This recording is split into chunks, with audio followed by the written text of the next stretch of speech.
Hello， 大家好，歡迎嚟到我哋嘅學師 Podcast。我哋呢個頻道咧就會主要講下我哋嘅讀書啦、歷史啊、時事啊唔同嘅一啲嘅 topic 嘅。咁啊，今日咧我邀請咗兩位我哋嘅學師嘅小編啦，小編 M 同埋小編 K 嘅。大家好。而我咧就係節目主持人小編阿米。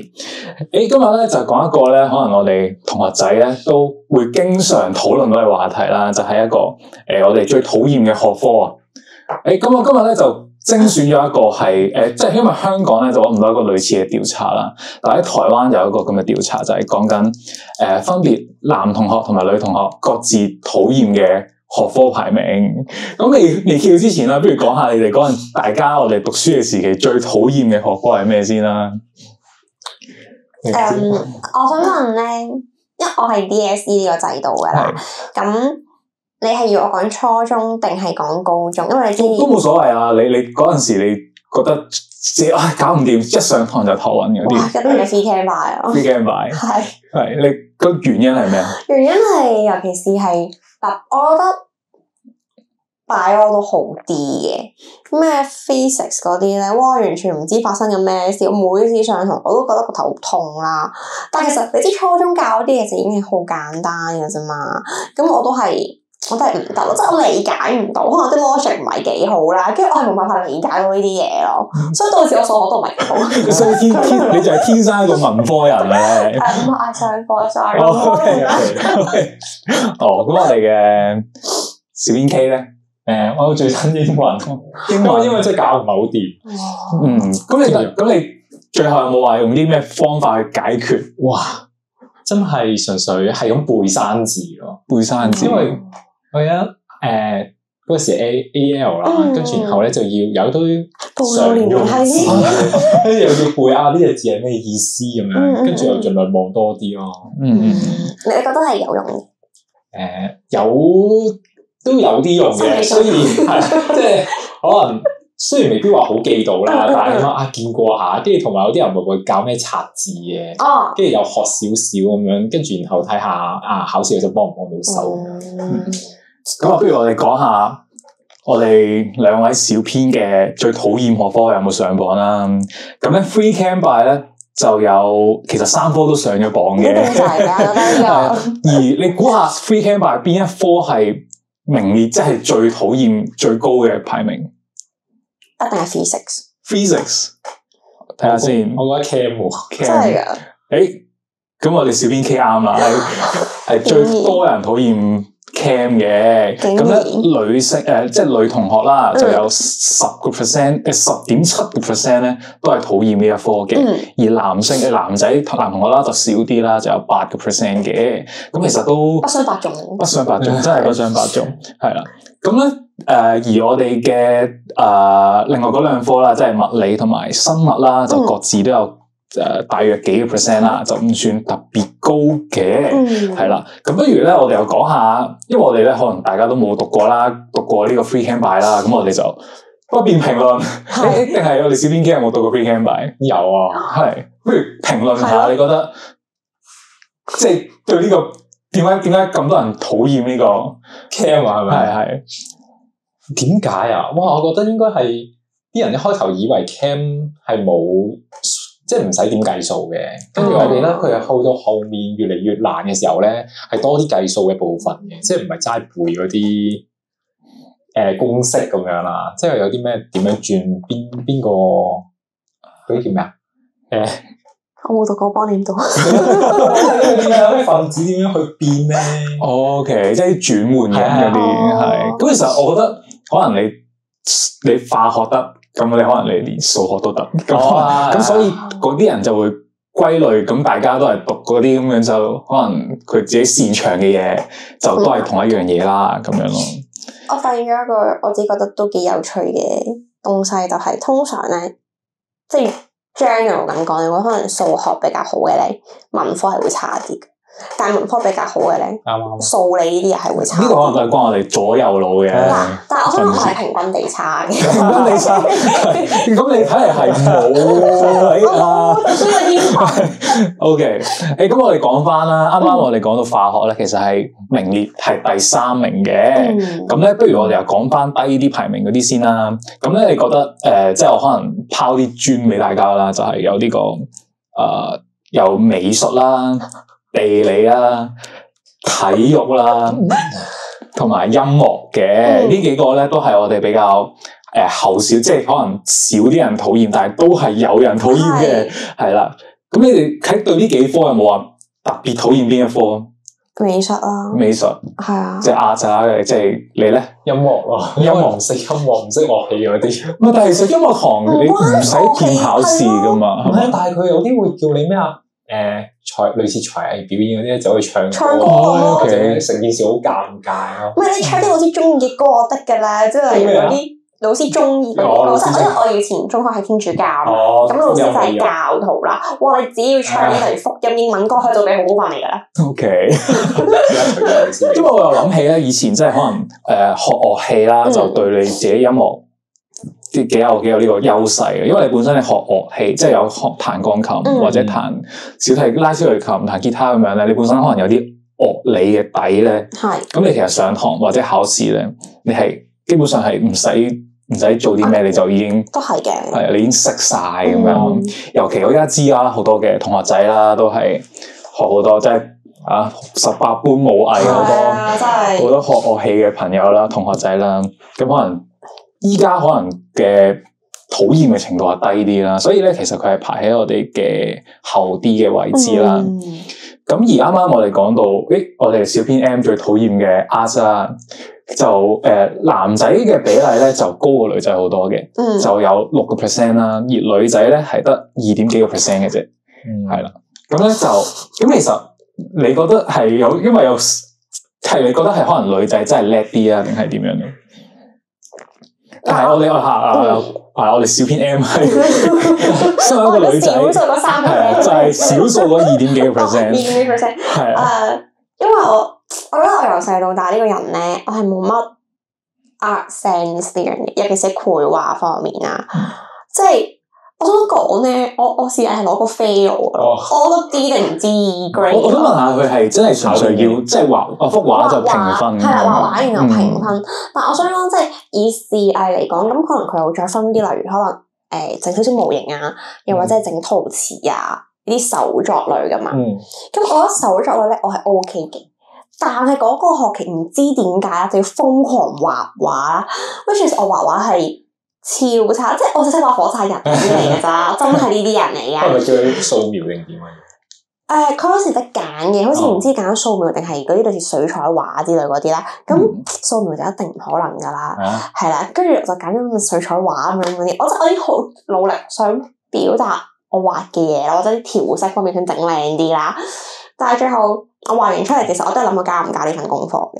即係結果都唔係幾好嘅，睇你畫出嚟。我已經 predict 到啦，咁我都想知道到底可以差成點，咁我照交啦，呢啲真係 fail 咯。你嗰陣時畫啲咩啊咁？我記得佢嗰時個 topic 係話類似一件你值得紀念嘅事咁樣啦。然之後啦，咁即係我畫工有限啦，咁我就畫咗一個生日蛋糕為主嘅一個場面咁樣啦。咁好明顯我啲配色啊，同埋嘅畫工完全係 fail 噶啦，咁所以最後老師就俾咗唔知個 D 定 E 俾我咁樣嘅。咁最後點樣？即係呢個只係一份功課，佢唔係一個大考嚟噶嘛。咁最後我好記得我喺成績表上面咧，呢個係僅僅合格。但正常試係唔係攞 A 就攞 B 噶嘛？你哋明唔明啊？即係你無啦啦，即係我當你可能 C 係啱啱好合格，我真係嗰科攞 C 咯。但係 C 係我笑嗰啲嘢真係俾人笑面都黃咯，唔係講笑。所以我真係。所以我高中揀科嘅時候，我同你講，我視藝咧係排咗最尾嘅。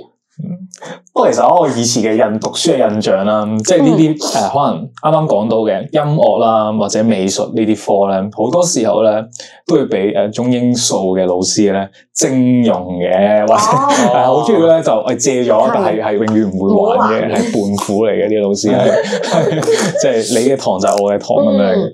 跟住咧就導致其實我嗰陣時我印象中啦，即係可能尤其可能開始公開試嘅時候咧，我哋嘅同學即係可能啲高中嘅同學仔咧，就可能呢啲堂咧係越上越少，越上越少。你因為拎晒攞走拎晒走晒去啲中英數啊，或者其他選修科啊嗰啲拎嚟補堂啊咁樣選堂。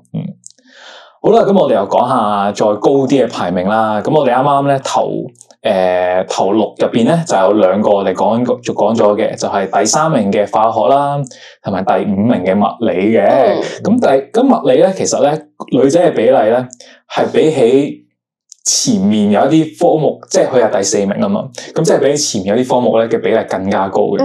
女仔嘅比例咧係接近10% 啦，而男仔嘅比例咧係有6% 嘅。數學。數學咧就我哋先唔講先，係我哋先講我哋嘅物理。我哋兩位有冇讀過物理啊？有係。你討唔討厭啊？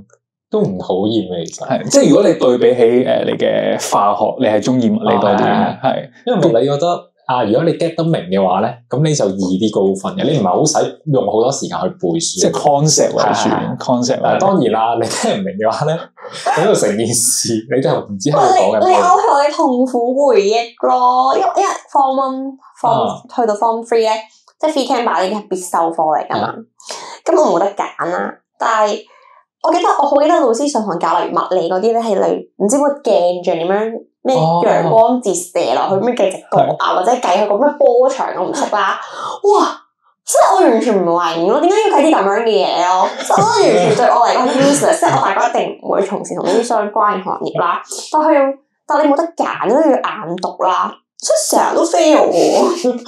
係咁，我哋而家咧，我哋呢個直播聊天室嘅一個大家嘅取向啦，都表現咗呢一份調查都幾啱嘅。即係咧係我哋小編 M 咧，就的確就係比較多數討厭物理嘅女性啦，而男仔嘅小編 K 咧就真係即係比較中意啊，比較中意呢個物理。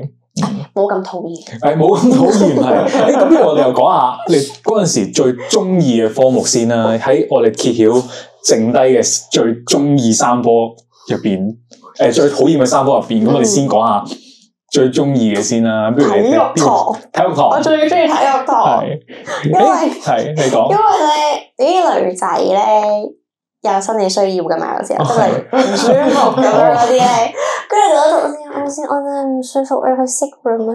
咁佢冇得 fact check 你呢樣嘢㗎嘛，咁所以呢個就係一個 excuse 去休息。不過我哋聽緊嘅同學仔咧，就千祈唔好學我哋嘅小編 M 啦。同另一樣嘢都講真，我覺得有時候都幾開心嘅，即係例如幫你玩下啲波啊，或者有啲喐動下啦。係啦，即係唔使要坐喺度聽書咁悶咯。小編 K 咧最中意係電腦堂啊！有啲電腦堂咧，我就記得係咪應該初中啲先有？初中係高中都有得揀科㗎，即係 ICT 啊， exactly 係。我以前我讀到喊，我記得唔係我啊，我同學。係，雖然我都考到唔高分，但係我記得嗰陣時上堂咧係可以偷偷地用電腦打機，係就係呢啲咁嘅原因，所以都幾中意電腦。呢個亦都係我哋咧聽緊嘅同學仔，千祈唔好我哋兩位唔好嘅示範嘅兩位小編啊，負面教材係兩位負面教材。喂，但係我想講電腦堂咧，我都唔係好中意咯，因為咧我哋以前要整動畫啦，咁高深，即係初中係咪一個火柴人動畫？係啊，類似 kind of 係話佢唔知點跳水，跟住你要整佢跳埋落去個樣，跟住有個鋪畫埋個水池咁樣啦，跟住哇呢份功課咧搞到我覺得壓力好大咯，因為你係冇得揀，你必修嘛，咁但係我真係唔識啦，我最後好記得我係揾咗出咗少少 treat 嘅，我就有啲同學幫我去完成我呢份功課啦，係啊，但係我已經盡咗力㗎啦。冇辦法，我都係合格嘅啫，我又冇乜咁高要求嘅。不過所以其實咧，佢初中又俾你咁多課啦，都係一個好事嚟嘅，俾你知道，係俾你知道你即係擅長邊一科或者自己中意邊一科。冇錯，最後發現係點讀書，點解讀書係唔得啊？不過可能咧，你就嚟學師補下習咧，咁冇問題。係啊，可以 enhancement 啊。係，咁我哋又翻轉頭啦，講下我哋最討厭嘅科目嘅排行榜嘅第4位先啦。第4位咧就係我哋嘅中文。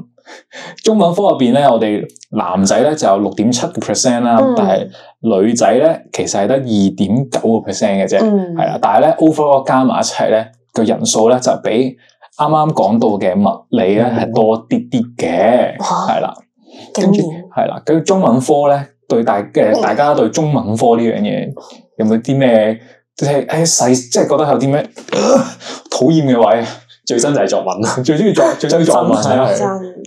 太難搞，作文，但係因為我小編阿米咁樣啦，以我為例啦，我就真係純一個寫作人嚟嘅，即係可能本身係中文完之後咧，我嘅 elective 咧係文學嚟嘅。咁其實咧，我嗰陣時我就覺得我讀完文學之後咧，讀中文係哇，原來輕輕鬆鬆，好簡單啊！原來中文嗰陣時就會覺得，原來都幾好玩嘅中文，即係跟住可以，因為其他科咧，可能其他讀理商科嘅人咧。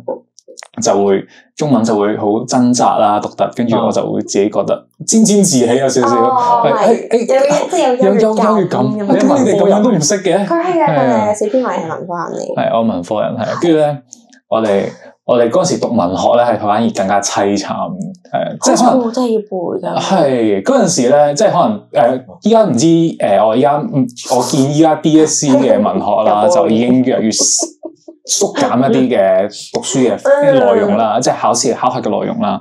但我嗰陣時咧，即係雖然我都係 DSE 啦，即係初代啲嘅 DSE 啦，咁咧就係要考9個鐘嘅，咁多係啦，我完全冇印象咯。係啦，首先你因為咧本身有好多嗰啲好似中文科，依家中文科嘅12範文咁樣啦，文學科咧就會更加多嘅，咁佢嘅難度都係難啲啲啦，或者佢嘅篇幅都係長啲，咁樣咧佢就。即係佢9個鐘入邊咧，3個鐘咧係俾你有個文學嘅創作啦。佢唔係叫寫作或者作文，佢係叫創作嘅。佢係好靚嘅啲字文學入邊。跟住咧6個鐘入邊咧就係問其他嗰啲課本入邊嘅，其實真係背誦咯。係啦，嗰陣時其實我都係比較討厭呢一 part，所以寫作反而我覺得幾開心。3個鐘寫，easy piece of cake啦。都唔係嘅，其實跟住但係嗰陣時咧就。上中文堂，啱啱講到中文堂啦，就會覺得都好啲，因為可能本身寫嘅字數要求啦，文學係遠高於中文嘅，係啦，或者字左右。文學嗰陣時咧，佢係冇上限嘅，但係咧我冇見過人哋唔使加字咯，係啦，即係佢規則係咁樣，但係大家嘅潛規則係唔一樣嘅，係啦咁樣。但係點解你哋又會覺得？作文係一件好痛苦嘅事。我要澄清翻，我唔覺得作文係一件痛苦嘅事嚟嘅。係，因為我中意寫抒情文嘅。你唔可以叫我寫嗰啲議論文咯，因為我係好差嘅議論文呢啲。但係嗰陣時未識我哋嘅 Canus， 我哋學師嘅中文老師 Canus， 係我哋直入式廣告開始啦，係咪？好，請繼續。我覺得其實我嗰陣時我係唔討厭中文嘅，我覺得，但我都唔中意呢一科啦，因為我覺得合格咧係好容易嘅一件事，但係你好難攞高分咯。同埋咧，其實我細個啦，我係中意睇書嘅，雖然我而家完全唔睇書啦，但係咧我細個係好中意睇啲可能少少嗰啲散文集啊，或者係啲你有冇聽過《老鼠記者》？有啊，呢個小學時期會睇嘅，有。係咪插畫噶都有？係漫畫少少咯，跟住或者咩類似係咪有個叫小虎傳嗰啲 something like that，即係啲偵探書啊咁樣嗰啲啦。即係我係中意睇呢啲嘅，咁所以其實有時散文集嗰啲我都中意睇嘅。但係咧，你知中意睇同你中意去用佢即係個 exam mode 去閱讀，佢係兩回事嚟噶嘛。咁所以變相我對中文嘅感覺就係唔鹹唔淡，即係我唔中意佢，但係我都未到討厭佢嘅。係啦。啱啱講到睇書啦，我諗起以前讀書嘅時候咧，要寫一啲讀書報告啦，即係可能而家同學仔聽緊嘅都好熟悉，或者可能而家埋頭苦幹緊，就係讀書報告。咁我咧嗰陣時咧，我就好記得咧，我啲同學啦，即係可能冇睇過本書啦，跟住就會作嘢，根據呢一個標題，我睇佢 description，係啦，佢有個簡介，或者有個目錄，跟住睇佢嗰一章嗰一回講咗啲乜嘢，跟住就開始看圖作文噶啦。跟住呢個咧都係一個幾有趣嘅部分。好啦，咁咧我哋講完中文啦，咁啊剩翻我哋最討厭嘅頭兩位，咁其實都基本上都呼之欲出㗎啦，我哋都唔需要講啲咩，就係我哋嘅英文同埋數學。咁咧，其實佢哋佔嘅比例咧，不過其實都有少少差距嘅。咁啊，不如大家估下邊一個係咁應該咁講，英文同埋數學咧，喺我哋男同學同埋女同學嘅比例咧，係都有少少差距嘅。係啦，咁你覺得女同學比較討厭嘅係數學一定係數學。大家我唔知大家係刻板印象係咩啦。咁的確咧，依家咧，我哋數學係第一名啦，跟住咧，女同學咧係佔咗33.5%嘅，係啱啱我哋講到第4名啊、第5名啊，都係講緊幾個 percent， 係幾個 percent，加埋都唔夠一科數學勁，係有33.5% 係討厭數學嘅。咁而男仔嘅比例咧就23.7%。都唔少喎，係，其實加埋咧已經超，基本上係過咗我哋成個排行榜嘅一半以上噶啦。係啊，咁就係數學科最討厭嘅。咁對於數學科，大家已經可能我哋小編 M， 但係大家都知佢好討厭噶啦。咁我哋不如邀請下小編 K 講下，你對數學有啲咩高見？我就比較中意數學嘅，因為又係唔係好使背書啦，都係 concept 啦，係啊，學識個方法。咁你又變相如果你識咗之後咧，你就好容易就會超越到真係討厭數學嘅嗰班人。即係超越我呢啲人，即係好多人都會擺爛啊，應該，即係擺爛就覺得可能我哋拎個3啊咁就算，2、3合格就算咁樣。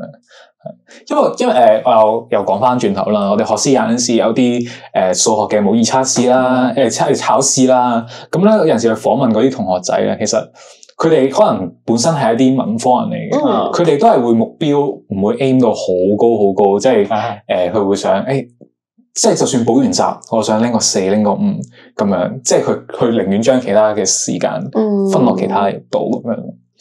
咁但係你又覺得數學會唔會係一個好花時間嘅，即係要操數或者對比其他科更加需要花時間嘅？都要一啲題型可能都要掌握到咯，同埋有時候真係好睇臨場，會唔會 get 到嗰個 point？即係佢考嗰個位喺邊，即係即係可能有好多種方式，你點樣揀一個啱啲嘅方式嚟做，或者方便啲、快捷啲嘅方式。會叮一聲靈機一到，你諗到條題目。跟住不過我見如果唔識嘅話，通常都係 MC 嗰度炸係。我講翻個依家我哋數學嘅一個對 MC 嘅一個小嘅冷知識啦，就係講緊佢哋嘅 ABCD， 即係可能大家以前咧，大家唔識就揀 C， 或者唔識就揀咩？佢話其實咧，原來咧佢哋 ABCD 咧係平均咁樣分配嘅。咁其實可能如果有啲同學仔咧，可能讀書好叻嘅，即係可能你頭20題我都知答案噶啦。如果你後面其實你可能分鐘計到咧，邊一個C 同 D 原來仲未出，咁好大機會係 C 同 D。係啦，可能剩低嗰2-3題咧，你可以推算出嚟，你計都唔使計添分鐘。不過呢個咧就係啦，可能要真係啱晒先可以做到啦。咁其實佢都即係依家就冇啲即係難啲有呢支歌仔話全唔識就揀 C 嘅，其實咧原來係唔成立嘅。好啦，咁我哋講完我哋嘅數學啦，最後咧就係講我哋英文啦。咁英文咧啱啱講到啦，話男同學同女同學比例咧係有啲差距嘅。咁就係男同學係討厭啲嘅英文。即係討厭，多啲同個比例上高啲，係啦，多啲男同學討厭英文啦。咁佢就有28.6% 嘅。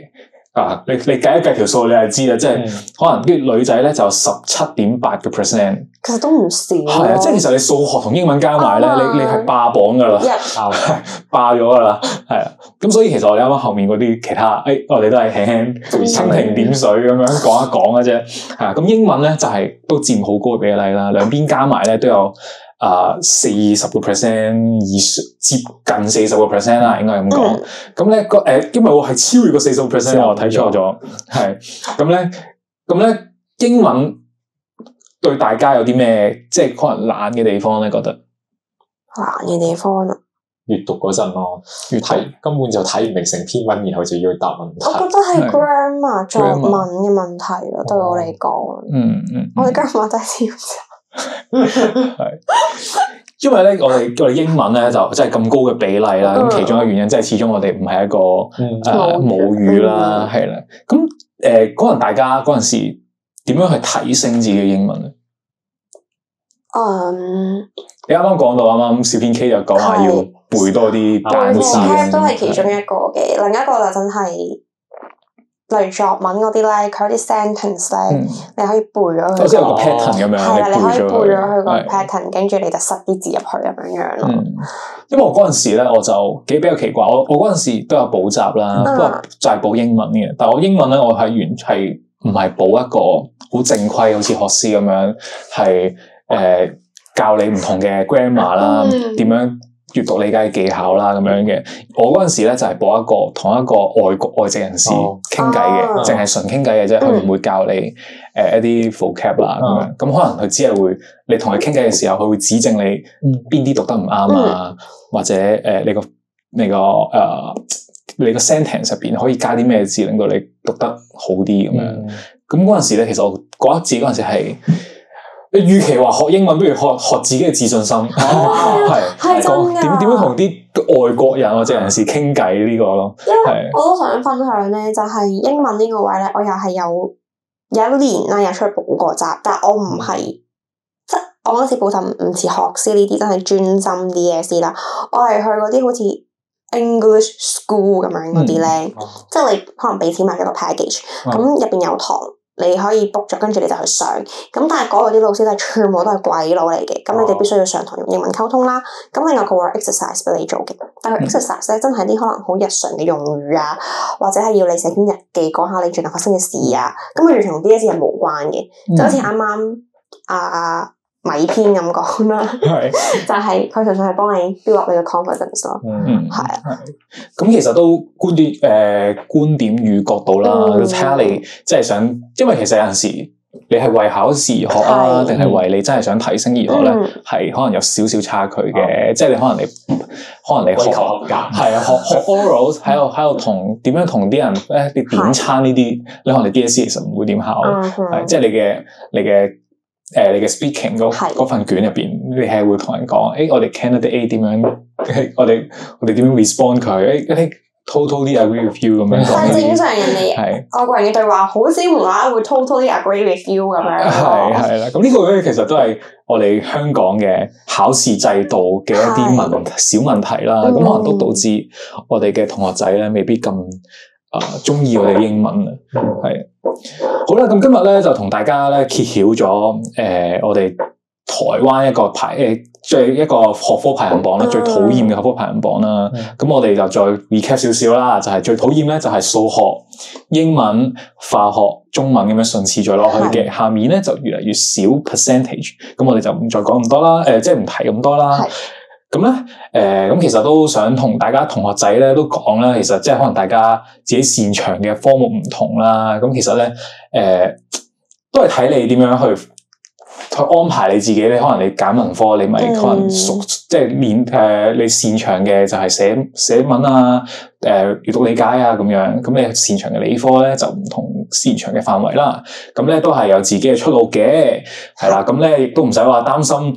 自己話我真係好憎，就覺得自己就玩完啦咁樣。係咯，如果大家真係有啲科目係好唔掂嘅話，試下揾下學師。揾學師係我哋瘋狂係啊！我哋3位小編等緊你哋，等你哋嚟報堂。因為其實我自己覺得啦，即係補充少少，我自己覺得有時其實個學生唔係真係好憎嗰科，係純粹可能因為佢喺學校，佢真係冇辦法理解到老師講嘅嘢，即係用錯咗個方法啦。Exactly，但係可能。之後揾到啲啱佢嘅方法咧，其實你唔好話佢會好中意呢一科，但我覺得可以改變佢對呢一科嘅觀感個睇法。即係 at least 我自己嘅親身經歷過呢樣嘢咁樣。即係你可能你本身你數學係好難啊，哇好搞唔掂，但係你揾啱咗個方法咧，可能你就原來其實都叮一叮好似學小編機咁，叮一叮OK 通一通，你可能你就行翻條大路咁樣。好啦，咁我哋咧今日嘅節目時間就差唔多啦，咁多謝我哋2位小編 M 同小編 K 嘅我哋嘅一齊傾下偈啦。好啦，咁我哋咧嚟緊咧就會繼續製作唔同嘅 podcast 啦，就圍繞唔同嘅社會議題啊，或者時事，或者讀書，或者歷史，或者各樣嘅冷知識嘅。咁其他如果想聽我哋講啲咩嘅話咧，同學仔都可以留言俾我哋啦，或者係啦。或者少 comment 俾我哋，想我哋講啲咩都得。我哋嘅 channel 係，仲有我哋嘅學師 IG 啦，我哋定期咧都製作唔同嘅內容俾大家嘅。好啦，咁最後咧就同大家講聲拜拜啦，拜拜，拜拜。